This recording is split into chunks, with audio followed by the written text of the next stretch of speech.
صحابہ آپس میں باتیں کر رہے تھے، دیکھو یار اللہ نے ابراہیم علیہ السلام کو خلیل بنا دیا، موسیٰ علیہ السلام کو کلیم بنا دیا،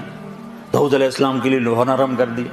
سلیمان علیہ السلام کے لیے ہوا تابع کر دی، عیسیٰ علیہ السلام کو روح اللہ بنا دیا۔ تو آپ گھر سے تشریف لا رہے تھے اور یہ سنتے آ رہے تھے، میں تمہاری بات بھی سن رہا تھا، تمہاری حیرت بھی دیکھ رہا تھا۔ اب اپنے ساتھی کی بھی سنو، اب میری بھی سنو، میں ہوں اللہ کا حبیب، پھر قیامت کا دن دیکھنا اللہ کا جھنڈا میرے ہاتھ میں ہوگا، دیکھو گے ساری مخلوق میرے جھنڈے کے نیچے ہوگی۔ صرف یہ نہیں دیکھو گے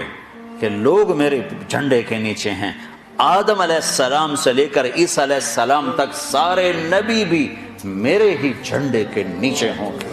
سب سے آگے میں چلوں گا۔ پھر دیکھو گے اللہ جنت کی چابی مجھے پکڑائے گا، جنت کی چابی میرے ہاتھ میں ہوگی، پھر دیکھو گے میرے بغیر جنت کا دروازہ کھل نہ سکے گا۔